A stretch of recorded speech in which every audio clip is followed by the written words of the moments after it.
بسم اللہ الرحمن الرحیم اللہم صلی علی محمد وعلی آل محمد۔ السلام علیکم ورحمۃ اللہ وبرکاتہ۔ ایک نیک دل عورت کی سخاوت کا واقعہ۔ ہمارے اس ضلع میں فیصل آباد روڈ پر ایک گاؤں میں ایک نیک خاتون رہتی تھی۔ وہ بہت زیادہ سخیہ تھی۔ وہ اتنی نیک دل، اتنی مہمان نواز اور اس قدر غریبوں پر خرچ کرنے والی تھی کہ لوگ اسے حاتم تائی کی بیٹی کہتے تھے۔ وہ گاؤں سڑک کے قریب ہی تھا۔ پہلے تو کوئی مستقل بس سٹاپ نہ تھا، مگر دیہاتی لوگوں کی آمد و رفت کی وجہ سے آہستہ آہستہ سڑک کے اوپر بس سٹاپ بن گیا۔ اندر کے علاقوں کے دیہاتی لوگ 5-10 میل چل کر وہاں آتے کہ ہم خرید و فروخت کے لیے بس پر بیٹھ کر شہر کو جائیں گے۔ کبھی کبھی ایسا ہوتا کہ بس کا وقت ختم ہو جاتا تو ان بیچاروں کے پاس وہاں رہنے کے لیے انتظام نہیں ہوتا تھا۔ وہ اسی حال میں بیٹھ کر رات گزارتے، بھوکے پیاسے رہتے۔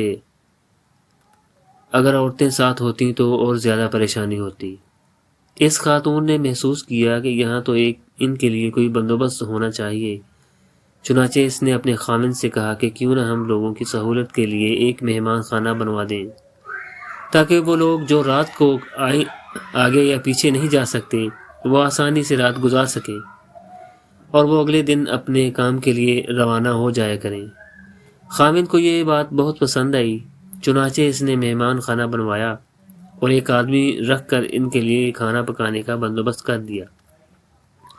اب لوگ آنے جانے لگے اور جو آگے پیچھے نہیں جا سکتے تھے وہ رات کے وقت وہیں سے کھانا کھاتے اور آرام سے سو جاتے، پھر رات گزار کر اپنے کام کے لیے چلے جاتے۔ ان میں سے کئی لوگ تلیس ابلیس کی وجہ سے خیر خواہ بھی بن جاتے ہیں۔ چنانچہ خیر خواہ نے ان کے خاوند کو یہ مشورہ دیا کہ اب آپ کی بیوی تو آپ کو کنگال کر دے گی، روزانہ اتنا پکتا ہے اور فالتو لوگ آ کر کھا جاتے ہیں، ایسی سخاوت کا کیا فائدہ ہے؟ جب دوست نے خاوند کو بار بار یہ مشورہ دیا تو خاوند کے دل میں بھی بات آ گئی کہ بھئی یہ تو واقعی لوگوں نے تماشا بنا لیا ہے۔ چنانچہ اس نے ایک دن فیصلہ کر لیا کہ مہمان خانہ بند کر دیا جائے۔ بیوی کو پتہ چلا تو وہ بہت پریشان ہوئی کہ جب پروردگار ہمیں اتنی زمینیں دی تھی، ہمارے اپنی گندم سے ہی روٹی بنتی تھی اور ہمارا سارا سال مہمان نوازی کا ثواب ملتا تھا، اب یہ نیکی کا ذریعہ بند ہو گیا ہے۔ لیکن جب خامد نے کہہ دیا تو بیوی خاموش ہو گئی۔ نیک بیویاں پھر بات کرنے کے لیے موقع ڈھونڈا کرتی ہیں، جھگڑے نہیں کیا کرتی۔ چنانچہ وہ موقع کی تلاش میں رہی۔ ایک دن خامد سے کہنے لگی، آج میری طبیعت کچھ اداس سی ہے، گھر میں رہ کر کچھ تنگ سی آ گئی ہوں، کیوں نہ میں زمینوں سے ذرا ہو آؤں؟ اس نے کہا، بہت اچھا۔ خامد اسے اپنی زمین پر لے کر چلا گیا۔ وہاں کنواں، باغ اور فصلیں تھیں۔ وہ تھوڑی دیر چلی پھر آ کر کنویں کے کنارے بیٹھ گئی اور کنویں کے اندر دیکھنا شروع کر دیا۔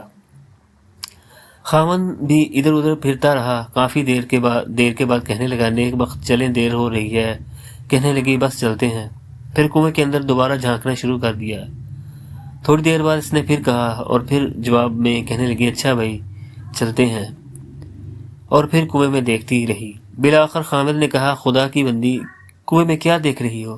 کہنے لگی کہ میں دیکھ رہی ہوں کہ خالی ڈول پانی میں جا رہے ہیں اور بھر بھر کے واپس آ رہے ہیں، مگر کنویں کا پانی جیسا ہے ویسا ہی ہے۔ اس نے کہا، خدا کی بندی تو اگر سارا دن اور ساری رات بیٹھی رہے گی تو یہ پانی ایسے ہی رہے گا، خالی ڈول بھر بھر کے آتے رہیں گے مگر پانی میں کمی نہیں آئے گی۔ جب خامد نے یہ بات کہی تو اس نیک دل خاتون نے کہا، اچھا کیا کنویں کا پانی ختم نہیں ہوتا؟ اس نے کہا کہ واقعی کنویں کا پانی ختم نہیں ہوتا۔